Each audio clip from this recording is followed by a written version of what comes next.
అనగనగా ఒక రాజ్యంలో ఒక రాకుమారి ఉండేది. ఆమె చాలా అందంగా ఉండేది. రాకుమారికి తానే అందగత్తెనని పిసరంత గర్వం కూడా ఉండేది. ఓ రోజు రాకుమారి తండ్రి ఆమెకు ఒక బంగారు బంతిని బహుమతిగా ఇస్తాడు. ఆ బంగారు బంతి చాలా నచ్చిన రాకుమారి రోజు దానితో ఆడుకునేది. ఓ రోజు రాకుమారి తోటలో బంతిని పైకి విసిరేసి తిరిగి పట్టుకుంటూ ఆడుకుంటూ ఉంటుంది. రాకుమారి ఆడుకుంటూ ఉండగా బంతి హఠాత్తుగా చేజారి దొర్లుకుంటూ వెళ్ళి చెరువులో పడి మునిగిపోతుంది. బంతి పోయిందని దిగులుగా చెరువు గట్టు మీద కూర్చుంటుంది రాకుమారి. అప్పుడు రాకుమారికి, "ఎందుకలా దిగులుగా ఉన్నారు రాకుమారి?" అనే మాటలు వినిపిస్తాయి. మాట్లాడింది ఎవరా అని చుట్టూ చూసిన రాకుమారికి ఒక కప్ప కనిపిస్తుంది. "నీళ్లల్లో పడిపోయిన బంతి కోసమేనా మీరు దిగులుగా ఉన్నారు?" అని కప్ప మళ్ళీ అడుగుతుంది. కప్ప మాట్లాడటం చూసి ఆశ్చర్యపోతుంది రాకుమారి. "ఆ బంతి నన్ను తెచ్చిపెట్టమంటారా?" అని అడుగుతుంది కప్ప. కప్ప మాటలు విని సంతోషపడిన రాకుమారి, "ఆ బంతి నువ్వు నిజంగా తెచ్చిపెట్టగలవా?" అని అడుగుతుంది. అప్పుడు కప్ప, "ఓ, భేషుగ్గా తేగలను, కానీ నాదొక షరతు" అని అంటుంది కప్ప. "ఏం షరతు?" అని అడుగుతుంది రాకుమారి. "నన్ను మీతో పాటు రాజమందిరానికి తీసుకెళ్ళి మీతో పాటే ఉండనివ్వాలి" అని అంటుంది కప్ప. ముందు కప్ప బంతిని తీసుకువస్తే మిగతా విషయాలు తర్వాత చూసుకుందాంలే అని అనుకుంటుంది రాకుమారి. కప్పతో మాత్రం సరే అని ఒప్పుకుంటుంది. కప్ప చెరువులోకి వెళ్ళి కాసేపటి తరువాత బంగారు బంతితో తిరిగి వస్తుంది.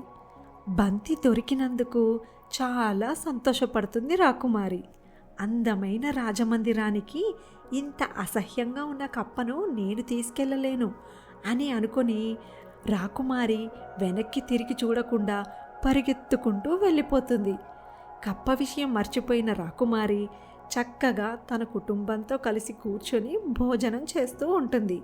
ఇంతలో రాజభటులు వచ్చి, "రాకుమారి పిలిచారని చెప్పి ఒక కప్ప వచ్చింది ప్రభు" అని అంటారు. కప్పను రాకుమారి రమ్మనడమేంటి అని మహారాజు రాకుమారిని అడగగా జరిగిందంతా వివరిస్తుంది రాకుమారి. "ఎవరికైనా మాట ఇస్తే అది తప్పకుండా నెరవేర్చాలి, ఇచ్చిన మాట తప్పకూడదు" అని మహారాజు రాకుమారిని మందలిస్తాడు. కప్పని లోపలికి తీసుకురమ్మని భటులను ఆజ్ఞాపిస్తాడు మహారాజు.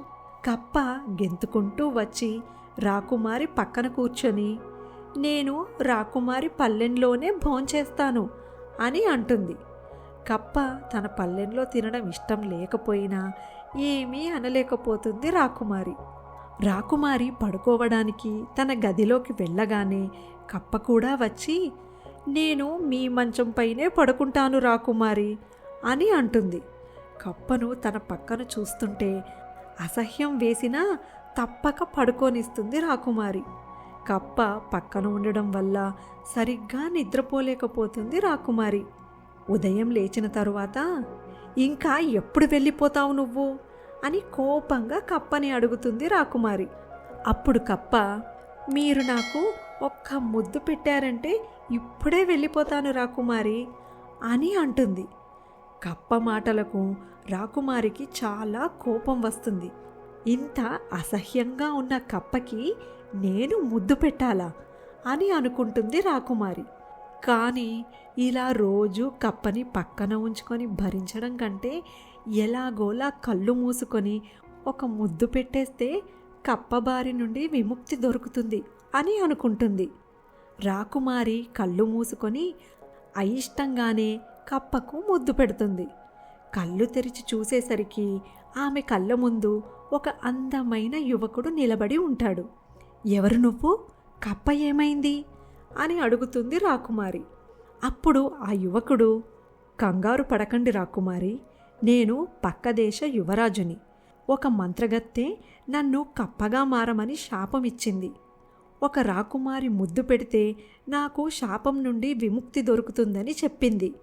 ఇన్ని రోజులకు మీ వల్ల నాకు శాప విమోచనం కలిగింది. మీరు అంగీకరిస్తే నేను మిమ్మల్ని వివాహం చేసుకుంటాను అని అంటాడు యువరాజు. రాకుమారి కూడా వివాహానికి అంగీకారం తెలుపుతుంది. ఆ రోజు నుండి రాకుమారి ఎవ్వరిని కూడా రూపం చూసి అంచనా వేయకూడదు అని తెలుసుకుంటుంది.